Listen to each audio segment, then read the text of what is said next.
Good morning everyone. मैं मुजाहिद जय गुरु private ITI के यूट्यूब पोर्टल पे आप लोग का जोरदार स्वागत है। तो चलिए बिना टाइम वेस्ट किए मैं अपने टॉपिक पे आऊँगा। उससे पहले मैं कुछ कहना चाहूँगा कि आप लोग अच्छे से क्लास को एंजॉय कीजिए और पूरे लेक्चर को समझिए, सुनिए। ठीक है, कहीं पे भी डाउट हो तो कमेंट्स बॉक्स में कमेंट्स ज़रूर करें, क्योंकि ये ऑनलाइन कक्षाएँ जो दी जा रही है, ऑनलाइन क्लास जो आप लोग को दी जा रही है, ये आप लोग के लिए ही फ़ायदे के लिए दी जा रही है। ठीक है, अब जल्द से जल्द हो सकता है कि एग्ज़ाम भी हो जाए आप लोग का, तो ध्यान रखिए, क्लास को कंटिन्यू रखिए। ठीक है, तो चलिए आज आप लोग कुछ बोर्ड पे फिगर देख रहे होंगे, तो कुछ ये फिगर मैं आप लोग को समझाऊंगा। इससे पहले मैं कहना चाहूँगा कि पिछले क्लास में हम लोगों ने जो जाना लोहे की शोधन विधि, प्यूरिफिकेशन मेथड ऑफ आयरन। ठीक है, ये जो लोहे की शोधन विधि जो हम लोगों ने जाना, तो उसमें हम लोगों ने 2-3 पॉइंट्स जाना। पहला क्या जाना, बाय ग्रेविटी। दूसरा क्या जाना, बाय मैग्नेटिक। तीसरा क्या जाना, बाय स्मेल्टिंग। तो हमने पिछले क्लास में ये कहा था कि बाय स्मेल्टिंग प्रोसेस में, बाय स्मेल्टिंग मेथड में हम लोगों ने जाना था कि इस विधि में लोहे के अयस्क को साफ करने के लिए ब्लास्ट फर्नेस का प्रयोग करते हैं। लोहे के अयस्क को साफ करने के लिए किसका यूज करते हैं, ब्लास्ट फर्नेस का यूज करते हैं।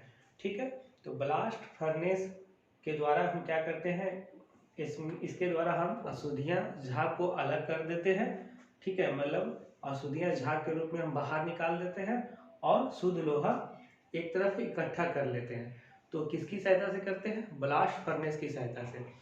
तो 2-3 तरह का फर्नेस है जो हम मतलब इस विधि से हम क्या कर सकते हैं, लोहे को अलग कर सकते हैं और झाग को अलग कर सकते हैं। ठीक है, तो लोहे के अयस्क का सांद्रण करने के लिए उसे ब्लास्ट फर्नेस के द्वारा क्या किया जाता है, ब्लास्ट फर्नेस के द्वारा हम पिग आयरन तैयार करते हैं। ये हमने पिछले क्लास में जाना। तो आज का टॉपिक जो है हमारा क्या है, ब्लास्ट फर्नेस। ठीक है, ये आप लोग जो फिगर देख रहे हैं ये ब्लास्ट फर्नेस का देख रहे हैं। किसका देख रहे हैं, ठीक है, ब्लास्ट फर्नेस। तो ब्लास्ट फर्नेस के बारे में हम पहले कुछ जानेंगे कि इसकी आकृति कैसी होती है। तो आप लोग देख रहे हैं कि इसकी आकृति चिमने के आकार की होती है। किसका, चिमनी के आकार की होती है। ठीक है, और जिसके भीतरी भाग में क्या होता है, फायर ब्रिक्स लगे होते हैं। क्या होता है, ये इसके भीतरी भाग में क्या होता है, फायर ब्रिक्स लगे होते हैं। ठीक है, और ब्रिक्स मीन्स ईटा होता है। क्या होता है, ईटा होता है, मतलब फायर ब्रिक्स लगे होते हैं, और जो कि मिट्टी की ईंटें जो बोलते हैं हम। ठीक है, और भी तरह का बहुत ईंटें यूज किए जाते हैं, लेकिन इसमें जान लीजिए इसमें फायर ब्रिक्स होते हैं। और इसका बाहरी बनावट जो होता है इस्पात की चादरों से बना होता है। इसकी जो बाहरी बनावट है, इसकी बाहरी बनावट जो है इस्पात की चादरों से बनाया जाता है, और भीतरी बनावट जो है फायर ब्रिक्स से बने होते हैं। ठीक है, और इसकी ऊंचाई जो लगभग होती है 15 से 30 मीटर के लगभग होती है। ठीक, और इसकी जो गोलाई होती है 5 से 8 मीटर इसकी गोलाई होती है। तो ये सब आप लोग के एग्जाम में नहीं पूछेगा, लेकिन एक आप लोग नॉलेज में रखिए। और क्या होता है कि ब्लास्ट फर्नेस में हम मतलब क्या करते हैं कि इसमें बहुत सारा कुछ पॉइंट्स होता है, जो कि इसको हम कह सकते हैं टॉप इन चार्जिंग एलिवेटर। क्या बोलते हैं, टॉप चार्जिंग एलिवेटर। और क्या होता है, एक तरफ यहाँ पे क्या होता है, यहाँ पे एक हॉल टाइप का बना होता है। ठीक है, और एक यहाँ पर भी हॉल टाइप का बना होता है। ठीक है, तो यहाँ पर जो हॉल टाइप का बना होता है, एक तरफ क्या होता है, यहाँ पर टैपिंग नोच फॉर आयरन। मतलब यहाँ पर से हम क्या करते हैं, ये जो टैपिंग हॉल होता है, ये जो टैपिंग हॉल होता है, ये जो टैपिंग हॉल होता है ये आयरन के लिए होता है। किसके लिए, आयरन के लिए। और यहाँ पर जो टैपिंग हॉल होता है ये किसके लिए होता है, ये स्लैग के लिए होता है। ठीक है, ये हमारा जो ये टैपिंग हॉल होगा ये स्लैग के लिए होगा, और ये आयरन के लिए होगा। मतलब यहाँ से हम लोहा प्राप्त करेंगे और यहाँ से हम अशुद्धियाँ, स्लैग मीन्स क्या होती है, अशुद्धियाँ होती है। ठीक है, स्लैग के लिए होता है। और यहाँ पे क्या होता है, यहाँ पर एक टायर्स होता है। ठीक है, तो टायर्स का काम क्या है कि मतलब हम थोड़ा सा ऊपर हवा को प्रवाहित करने के लिए मतलब क्या करते हैं, टायर्स का यूज करते हैं, ठीक है। और इसमें हम क्या अंदर में डालते हैं जिससे हमारा जो लोहा तैयार होता है वो भी हम जानेंगे, ठीक है। तो एक एक करके हम लोग अभी समझेंगे। तो हमने अभी क्या बताया कि यहाँ पर जो होता है ये टैपिंग जो होल होता है ये आयरन के लिए, यहाँ से हम आयरन को बाहर निकालते हैं, और यहाँ पर जो टैपिंग होल होता है इससे हम अशुद्धियाँ को बाहर निकालते हैं, ठीक है। और ये हमारा क्या होता है, टॉप ऑफ चार्जिंग एलिवेटर, ठीक है। फिर यहाँ पे कुछ चार्जिंग बेल लगे होते हैं, भली भांति आप लोग बुक में फिगर को देख सकते हैं, लेकिन यहाँ पे आप लोग कुछ समझे कि कहाँ से क्या प्रोसेस होता है। ये याद रखिए, ये दो मेन इंपॉर्टेंट पॉइंट है कि एक तरफ जो टैपिंग होल होता है उससे हम आयरन को बाहर निकालते हैं, एक तरफ हमारा जो टैपिंग होल होता है उसमें उससे हम स्लैग अशुद्धियों को बाहर निकालते हैं, ठीक है। और अब हम एक चीज और देखेंगे इसमें,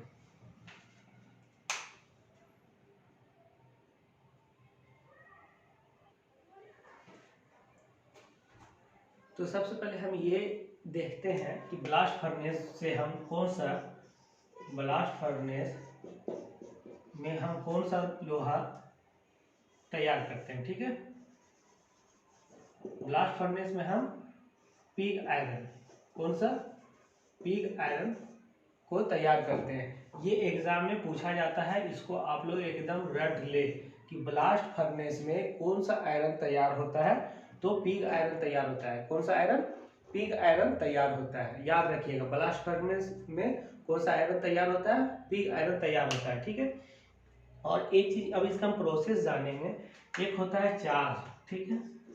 क्या होता है, चार्ज, मतलब ये चार्ज क्या है ये हम समझते हैं कि इसमें लोहे का अयस्क, चूने का पत्थर और कोक मीन्स क्या होता है, कोयला, कोयला का एक भाग होता है कोक। और चारकोल बोलता है लकड़ी का कोयला, लकड़ी को जलाकर जो देखिएगा जो बच जाता है, मतलब काला कालापन टाइप का, जो मतलब उसको पूरा नहीं जलाते हैं, आधा जला के जो छोड़ उसको बुझा देते हैं, तो जो लकड़ी का कुछ जो अंश बच जाता है काला काला टाइप का दिखता है वो चारकोल उसे हम कहते हैं, ठीक है, मतलब लकड़ी का कोयला।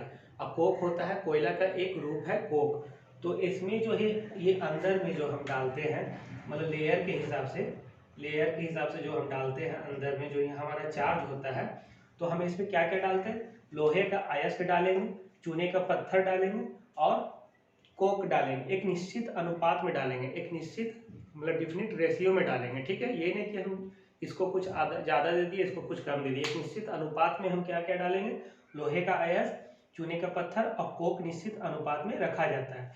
उसके बाद जो कार्य विधि की जाती है, जो फंक्शन की जाती है, वो क्या होता है, तो भट्टी के निचले भाग में, जैसा कि हमने बताया, भट्टी के निचले भाग में क्या होता है, लकड़ी जलाकर टायर्स के से हवा को प्रवाहित किया जाता है। यहाँ पर एक टायर्स होता है, क्या होता है, यहाँ पर एक टायर्स का पार्ट होता है, जो कि टायर्स का काम क्या है कि भट्टी के निचले भाग में लकड़ी जलाकर क्या किया जाता है, टायर से हवा को प्रवाहित किया जाता है, ठीक है। और फिर क्या किया जाता है, लो अयस्क, चूने का पत्थर और कोयले को चार्ज डाल दिया जाता है। तो जो ये चार्ज मीन्स क्या हुआ, मतलब ये जला, तो जैसे जैसे चार्ज निचले हिस्से में पहुंचता है उसमें क्या होता है, उससे अधिक ताप मिलता है। जैसे यहाँ तक जलते जलते, यहाँ से जलते जलते यहाँ तक आ गया, तो ये जलते जलते जैसे जैसे निचले हिस्से में पहुंचता है तो क्या होता है, उसे अधिक ताप मिलता जाता है। तो अधिक ताप मिलते जाने के बाद क्या होता है कि जो लोहा पिघल कर पेंदे में एकत्रित हो जाता है, क्या होता है, लोहा पिघल कर क्या होगा, पेंदे में एकत्रित हो जाएगा, ठीक है। तो ये मान के चलिए स्लैग जो है यहाँ पे टायर्स, ठीक है, और यहाँ पे टायर्स का भाग है, ठीक है, और यहाँ पे टैपिंग हॉल है, ठीक है, जिससे हम क्या भाग निकालते हैं, स्लैग, ठीक है। और ये हमारा टैपिंग हॉल है जिससे आयरन बाहर निकालते हैं। तो क्या होता है, आयरन पिघल कर क्या होता है, पेंदी में एकत्रित हो जाता है, ठीक है।